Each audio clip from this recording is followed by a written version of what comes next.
you're missing the point if you're trying to pinpoint it to contemporary personages. I think that there is a message.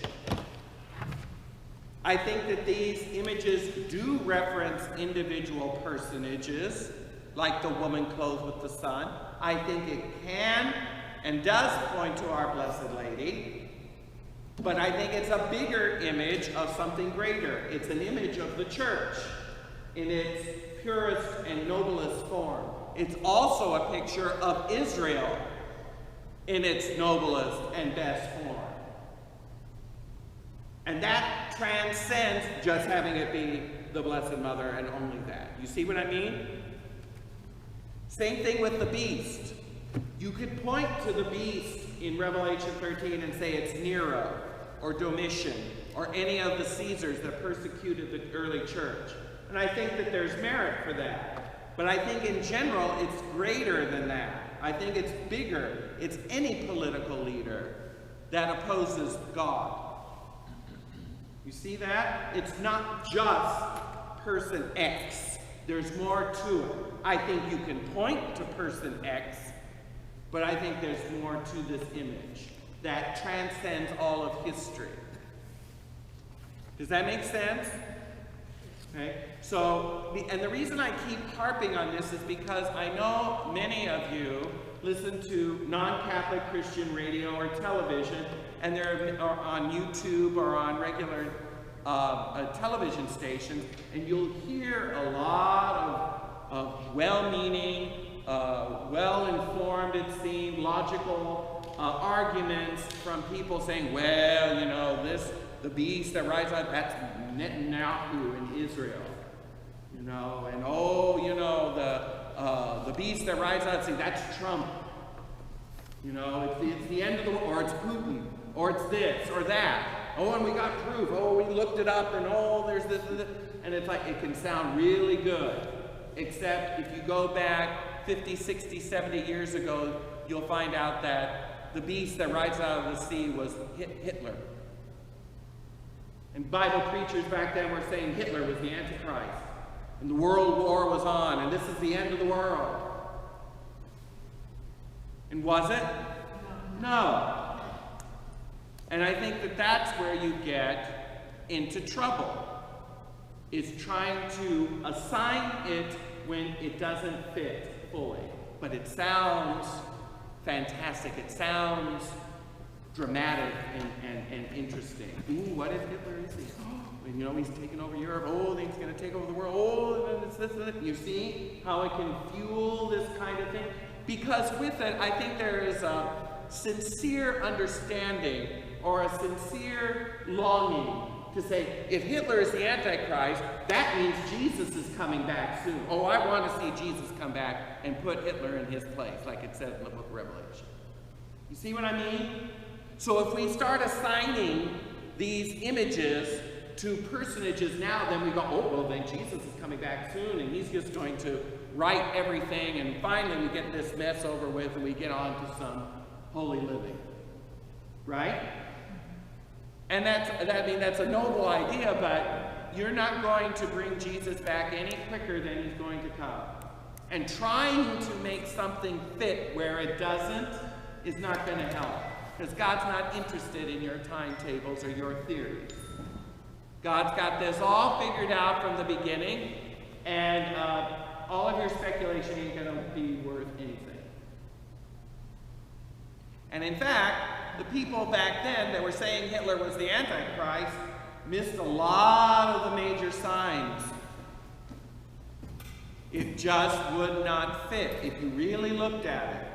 Yes, he's taken over the world, but so did Napoleon. He wasn't the Antichrist any more than Hitler was. Right?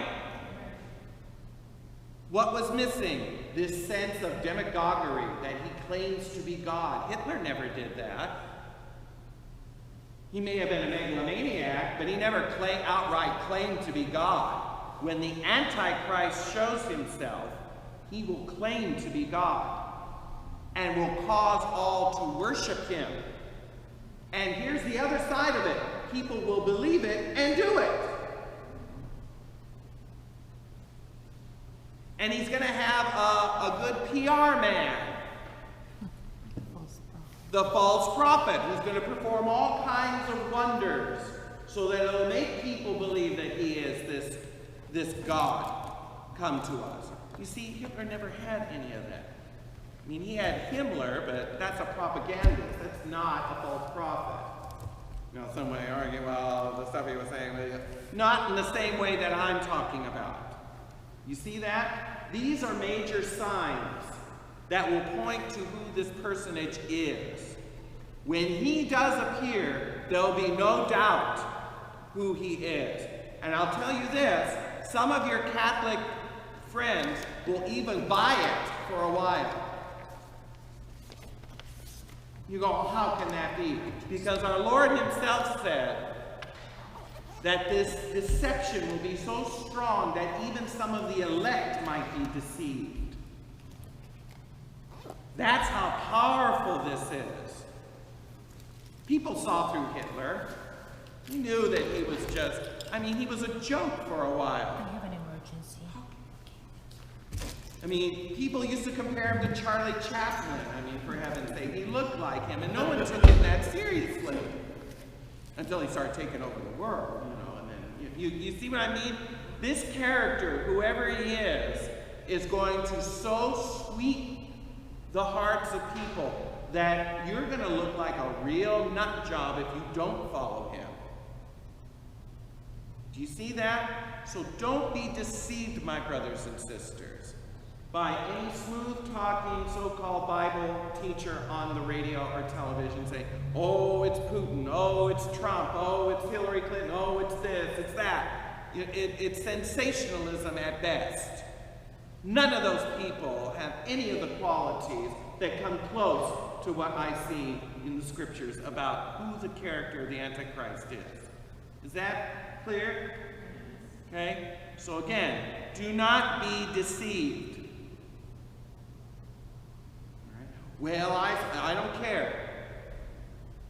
I've had people send me links to YouTube videos. Oh, someone predicts in December 2017, oh, this and this is going to happen. Oh, the stars are in alignment, and it means this, and it means that. It's the first time it's happened in 5,000 years. Oh, this and this and that and that. And I look at it and I go, it's interesting. Maybe it does mean something, but you know what? I'm not holding my breath on any of that. Because we have clear public revelation. I will know when the Antichrist appears, if he appears in my lifetime.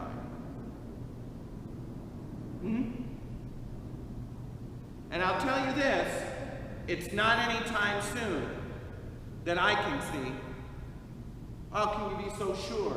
Because another thing our Lord said in his Olivet Discourse that's always been overlooked by a majority of Bible teachers, Protestant and otherwise.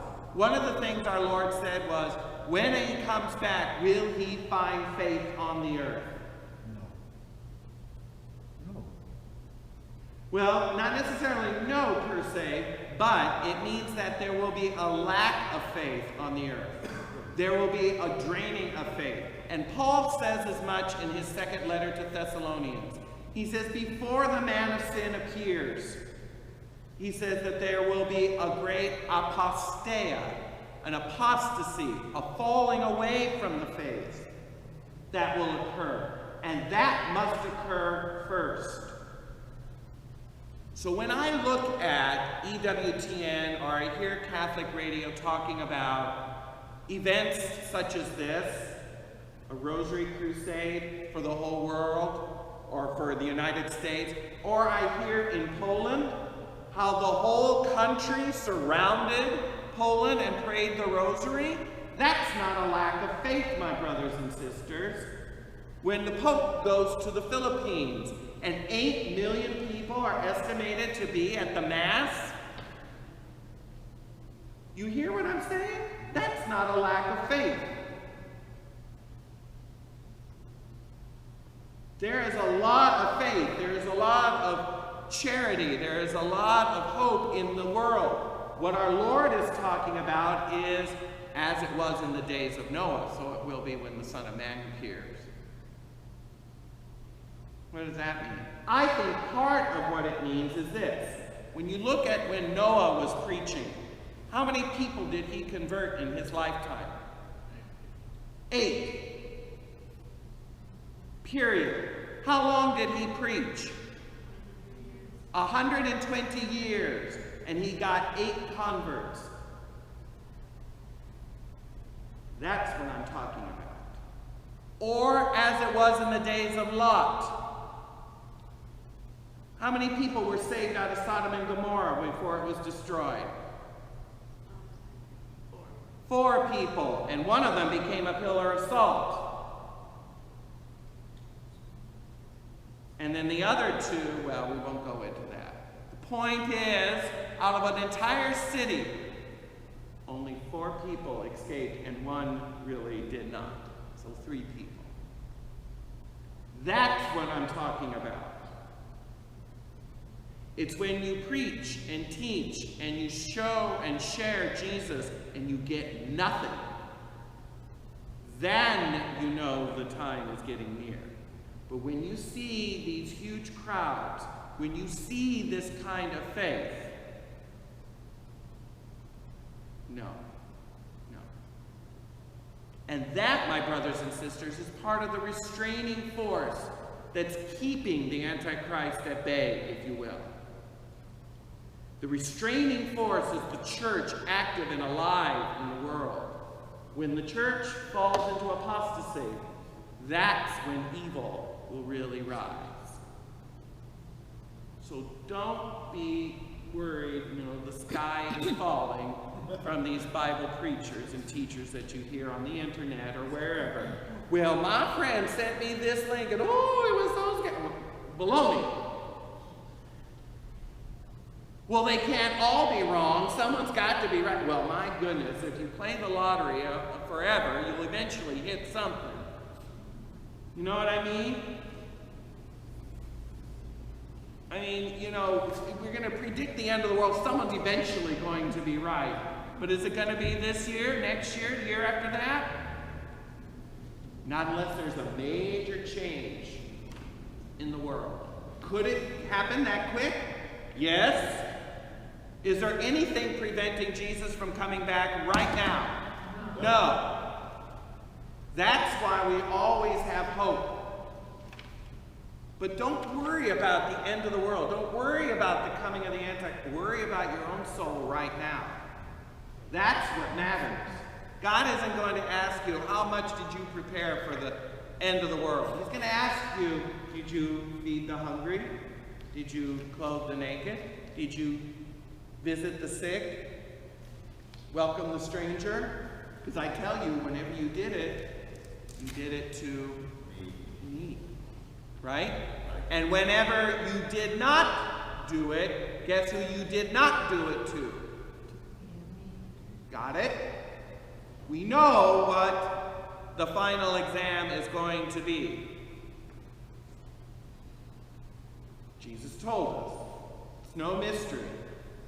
He asks us to give his love away. That's what we need to be concerned about, not this other sensationalism. Okay? So let's continue on. So, what else is a clue to the identity of the harlot? Verse 5. The name, Babylon the Great. That's another clue. So, the third clue is Babylon the Great. Is this geographic Babylon, which was part of the Roman Empire at the time? Most likely not. Most likely not. Is it symbolic Babylon? Yes. And the question is, what would that symbol register in the minds of the early Jewish Christian converts? There's a reason why she's called Babylon the Great and not Rome the Great. Because it would refer, when immediately they hear Babylon, they would remember their history in which they were exiled. So that's important. So she represents that power at that time in Hebrew history when God sent them into an exile. Why? Because of their sinfulness. Okay? The fourth clue. Drunk with the blood of the saints. Okay, we read that in verse 6.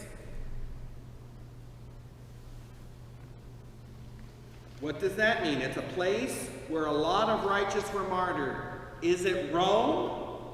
Well, yes. There were a lot of martyrs in Rome, but those were in the later years. When I mean later years, I mean in the next 200 years after the writing of the book of Revelation, there would be a lot of martyrdom in Rome. The Colosseum would be infamous for its martyrs because the Roman emperors used to martyr Christians as sports. And that began with Nero. He used to throw Christians to the lions and other types of things so that people could watch them be killed and mauled. And that was entertainment back then.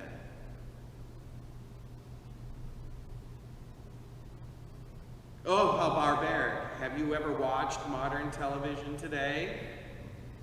Let's not be too judgmental on the past when we look at the violence and the pornography on our cable broadcasted television shows today.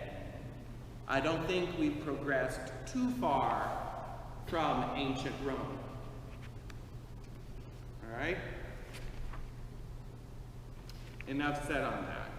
So, where would this woman be drunk with the blood of the saints? Jerusalem. Jerusalem. The prophets constantly spoke of Judah and Israel as the unfaithful spouse of Yahweh. And the two places would be Ezekiel 16, which we read last week. Remember that? Mm-hmm. Another place would be Ezekiel 23, another good place to look at, which we didn't read. The other place I would say would be the entire book of the prophet Hosea. Hosea was a minor prophet before the exile, sent to northern Israel.